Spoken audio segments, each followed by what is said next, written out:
We begin right there in Georgia. It took an extra month, but the 2022 midterm elections have officially come to a close. ABC News projects that Democratic Senator Raphael Warnock has won his first full 6-year term, beating GOP challenger Herschel Walker in the high-profile runoff.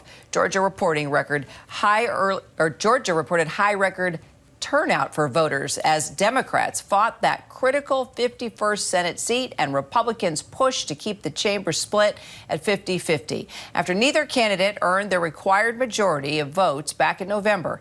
Well, for more, let's bring in ABC News White House correspondent MaryAlice Parks along with Jay O'Brien, who's live up there on Capitol Hill. Jay, let's start with you. Senator Warnock had the largest margin of victory for a Georgia Democrat in decades. Let's talk about what this means for Democrats now moving forward. Well, and Chuck Schumer said it this morning at a press conference that Warnock has now won 4 times in 2 years. In a state that has been consistently considered a red state or Republican state, now considered by some, obviously, a swing state. So Schumer taking a victory lap on that. So in the broader sense, it means that Democrats feel competitive in Georgia in a state that they haven't felt competitive in the past. But in specifics, when it comes to the United States Senate, a 51-seat majority means for Democrats that they can confirm judges at a quicker speed than they previously were able to in that 50-50 Senate. It also means that Chuck Schumer doesn't have to wrangle every single Democratic senator to vote on pieces of legislation and clash at times as he did previously with Senator Joe Manchin of West Virginia, a frequent Democratic holdout vote. He's got that 51-seat majority now, and it gives Democrats in the Senate a little extra breathing room, as well as obviously a boon based on those results, as you said, Kira. So, MaryAlice, then President Biden called Senator Warnock to congratulate him last night, and with good reason. I mean, the 51-seat Senate majority will no doubt impact his agenda. Yeah, Kira, the White House just released a little bit of that phone call, and you heard Senator Warnock say, this is going to make it easier to get things done, sir. And the president said, absolutely, he thinks that it will. To pick up on Jay's point, we've heard the president over the last 2 years so frustrated at those moments where someone like Senator Manchin was able to get in the way and block legislation with a single vote. And so this sort of bypasses that. You get sort of some of that roadblocks. It makes sure that Democrats, like Jay said, have a little bit of breathing room. And there's another really important piece of this.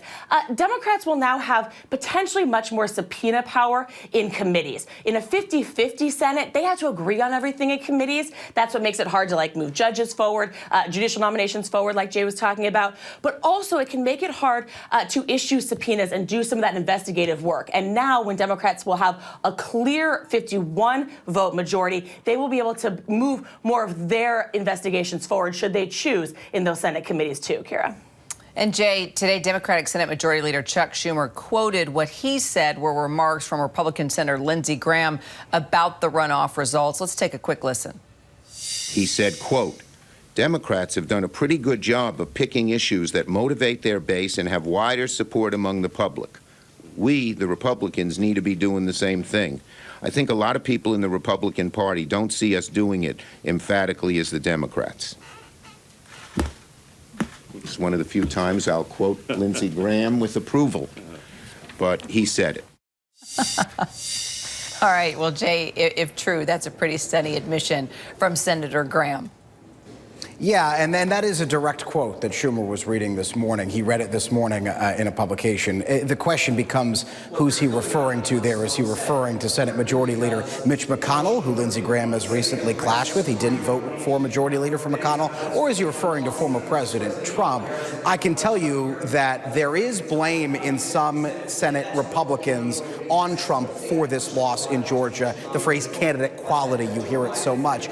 But there are other Republicans who are still sticking by Trump. Graham was sticking by Trump just as recently as Tuesday when I ran into him in the Senate hallway, and he said he would support Trump, and he didn't think that Trump's comments, for instance, on the termination of parts of the Constitution were disqualifying. So the question facing Senate Republicans now, coming off of this loss in Georgia, is how much do they stick with former President Trump going into this new Congress when there are going to be a number of Trump issues that they're going to be confronted with every single day, Kira? And finally, MaryAlice, Democrats, may have a stronger majority in the Senate, but they still lost the House. So how is the president planning to work with the new Republican majority when it takes over in just a few weeks? We've heard President Biden say over and over that he is looking forward to working with Republicans, that he's trying to make overtures to Republican leadership. I was struck just in the days right after the election how often the president talked about wanting to get around the negotiating table and do bipartisan work. We saw just last week when he invited Republican leaders over to the White House to discuss the rail strike, the potential rail strike. So I think this is a president that feels comfortable in that space, who wants to find common ground.